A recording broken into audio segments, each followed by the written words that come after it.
Para falar sobre a palestra do TED Compartilhando Ideias de hoje, Minha Filosofia sobre Arquitetura, aproximar a comunidade do processo, eu recebo o arquiteto e urbanista Anthony Ling.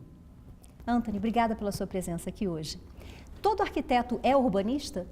Sim, no Brasil todo arquiteto se forma como um urbanista e vice-versa, né? O ensino é dessa forma, e a diferença é que em arquitetura a gente trata de um prédio, né? Um objeto construído Isolado. E o urbanista arca com os problemas da cidade e de um resultado imprevisível, na verdade, né? É possível planejar uma cidade completamente do zero? Eu acho impossível, tá? Pelo fato de que os problemas de uma cidade estão sempre mudando, né? A cidade é feita de pessoas, na verdade, e as pessoas que moram e trabalham nessa cidade estão sempre retroalimentando, né? E reinventando essa cidade ao longo do tempo. Então, a realidade vai mudando, né? Exatamente. Então, os problemas que se identificam no ponto zero, né, não vão ser os mesmos problemas que a gente vai ter daqui a 5, 10 ou 20 anos. Anthony, uma das coisas que o Alejandro Aravena fala na palestra dele é de como ele gosta de fornecer a base, mas deixar a comunidade se auto-organizar ao redor daquilo, né? O que parece muito com o que o nome do seu portal sugere, o caos planejado, que aliás deve virar livro, né? O que é o caos planejado que você fala? O nome, o caos planejado, na verdade surgiu como uma espécie de trocadilho, tá? Porque caos, na nossa noção usual do termo, né, no uso comum, é uma coisa bagunçada, desorganizada, né? E eu entendo que grande parte dessa bagunça que a gente vê nas nossas cidades foram justamente na tentativa de organizar a cidade de uma forma no passado, né? Ou seja, o caos planejado. Mas caos, no sentido mais técnico, também é assim a sensibilidade aos parâmetros iniciais, né? O quanto um determinado organismo pode variar a partir da sua definição original.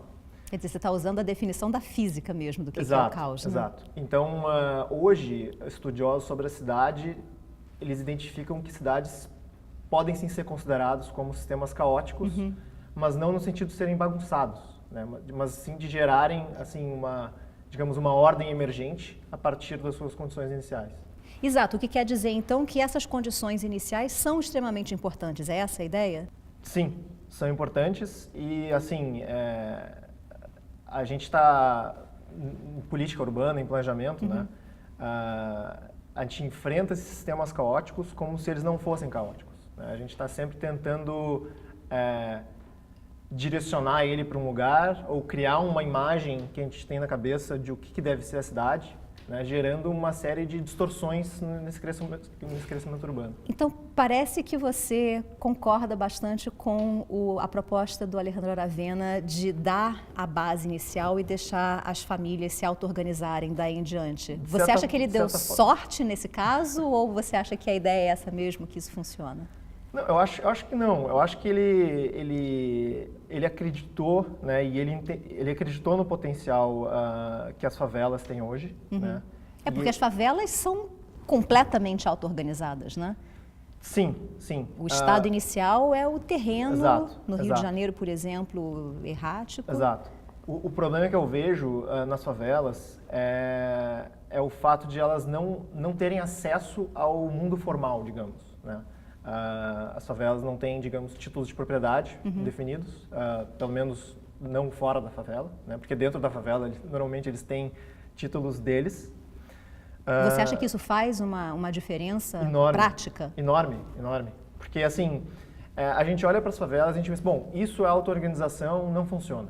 Mas não é bem assim, né? Porque, digamos, se eu tenho uma construtora ou se eu quero entrar numa favela e comprar um terreno de fato de um morador, né, e fazer uma coisa melhor, isso não é permitido, né? E será que tem um lado também do próprio morador não querer investir tanto porque ele não tem o título de propriedade? Exatamente. Então ele não confia tanto na valorização a longo prazo da propriedade dele, né? Ou enfim, do terreno que ele possui hoje na favela, né? Então o sistema, eu acho até incrível de como elas se desenvolveram, apesar né, dessas instituições, mas a ausência das instituições certamente gera uma barreira de qualidade que, enfim, a gente vê no Brasil inteiro. Antony, agora, o urbanismo, ele deve ser responsabilidade do Estado e somente do Estado? Eu acho que cabe a todo cidadão pensar sobre a cidade e ser responsável sobre a cidade, né? Qualquer decisão que a gente faça na cidade, até mesmo comprar ou não comprar um determinado tipo de imóvel, né? A gente está sinalizando para o mercado de construção o tipo de moradia que a gente está buscando, né? E eu acho que isso, de certa forma, é uma participação no processo de construção da cidade. Na área de transporte, por exemplo, né, eu acho que hoje a gente está vendo um nascimento, digamos, de muitas tecnologias que permitem